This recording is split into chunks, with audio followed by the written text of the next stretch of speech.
Бархан-Сарыкум расположен в предгорьях Дагестана, в 18 километрах от Махачкалы. Песчаный бархан – нетипичный для этой местности объект. В округе нет песков, а под барханом каменистый скальный грунт. Многие называют Сарыкум барханом, которого здесь просто не должно было быть. В переводе с кумыкского «сари-хум» означает «желтый песок». Ученые до сих пор точно не знают, откуда появилась эта огромная гора песка в Дагестане. Официальная версия: ветер много тысяч лет выдувает песчинки из окрестных гор и собирает их в одном месте. Прямо через основание бархана проходит действующая железнодорожная ветка на Буйнакск. И у подножия осталась станция Кум-Таркали по имени одноименного села. Само село не сохранилось. Оно было снесено землетрясением, а станция и еще водонапорная башня оказались прочными. Остатки заброшенной железнодорожной станции Кум-Таркали расположены у подножия песчаного бархана Сарыкум в Кум-Таркалинском районе Дагестана. Село было полностью разрушено в 1970 году сильным землетрясением, которое случилось в Дагестане. От станции остались здания железнодорожного вокзала 1914 года постройки, водонапорная башня и здание общественного туалета. Раствор для строительных блоков у строения был замешан на яичном белке, поэтому после землетрясения их было сложно разобрать. Знаменитый советский фильм «Белое солнце пустыни» вышел в 1970 году. «Белое солнце пустыни» снимали в Дагестане и в Туркменистане. Большинство сцен снято в Сарыкумском бархане, на берегу Каспийского моря в окрестностях Махачкалы и Каспийска. Так Сухов откапывает жертву бандитов Саида из песков бархана Сарыкум. Во время съемок группа столкнулась с проблемой. Закопанного по плечи актера Спартака Мишулина, который играл Саида, постоянно засасывало в песок. Пришлось поставить в яму большой ящик, на дно которого установили табуретку. Ящик накрыли фанерой с отверстием для головы. Между дублями Спартак Мишулин оставался в ящике. От солнца его прикрывали зонтиком.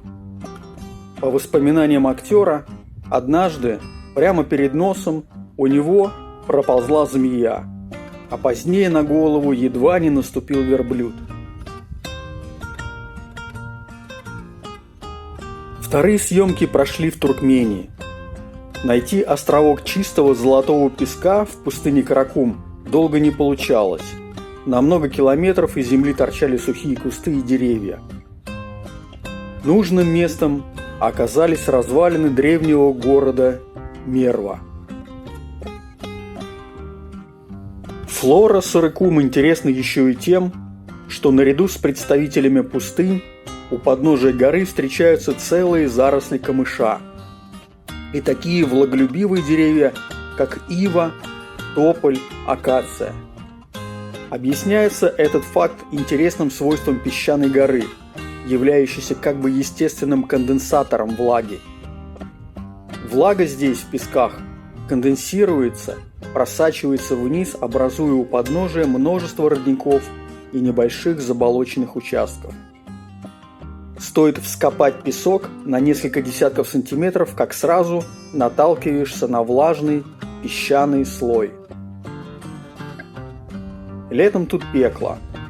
У подножия бархана зафиксирован абсолютный для Дагестана максимум – 42,5 градуса.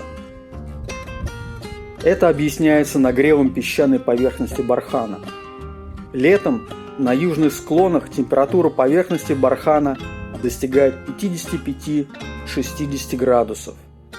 Уже в апреле температура песка днем превышает 30 градусов.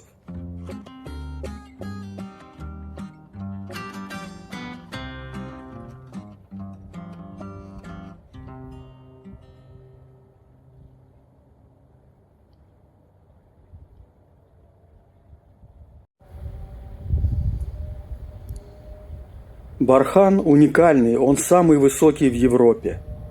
Кроме того, он не перемещается, как другие песчаные горы. Говорят, что ветра здесь дуют так, что песок всегда возвращается обратно. Очертания вершин во время бури меняются, но общая высота всегда остается неизменной – около 262 метров.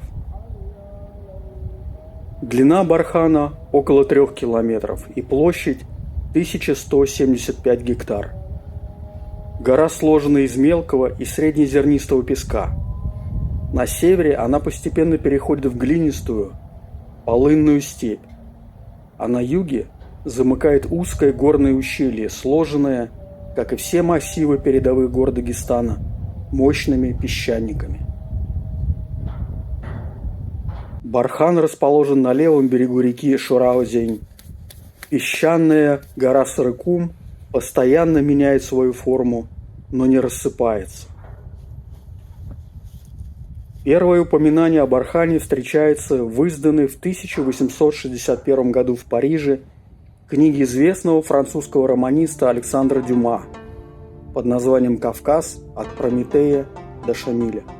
Он увидел Бархан в 1858 году во время своего путешествия по Дагестану. Также в Сарыкуме бывал и Михаил Юрьевич Лермонтов, написавший одно из стихотворений про пески Дагестана. Есть несколько легенд о происхождении Сарыкума. В одних юноши борются за сердце прекрасной девушки и создают гору в знак любви. В других Бархан насыпают воины, которые идут воевать с Золотой Ордой. А в некоторых песчаная гора считается могилой великана или появляется на месте захоронения жены одного из известных местных ханов. У кумыков не менее 10 легенд о Сарыкуме. А что, не круглосуточно работает? Но на самом деле, знаешь, шутки шутками, а когда луна, это вообще-то еще лучше.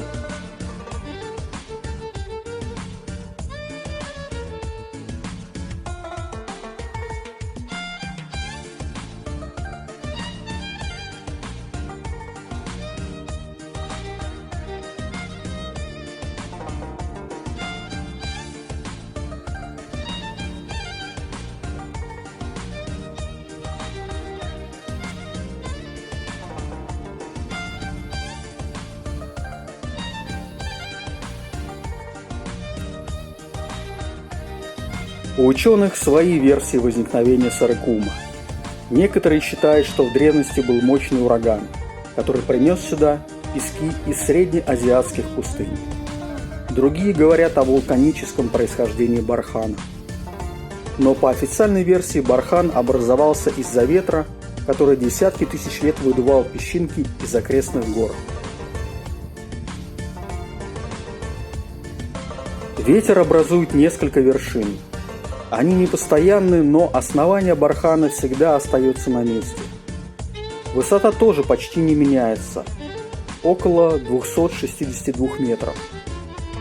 Это не только самый высокий бархан в Европе, но и третий по высоте в мире, после песчаных гор в пустынях Даштелут и Гоби.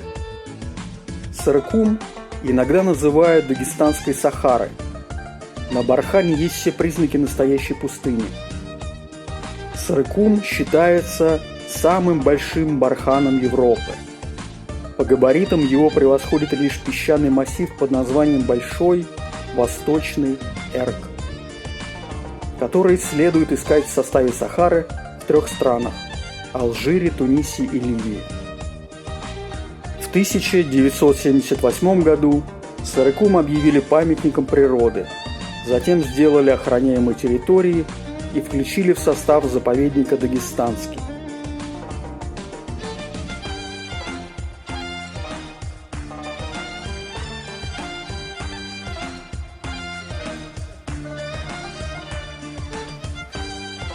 Но это полярная звезда милиционеров. Видишь, зеленого цвета?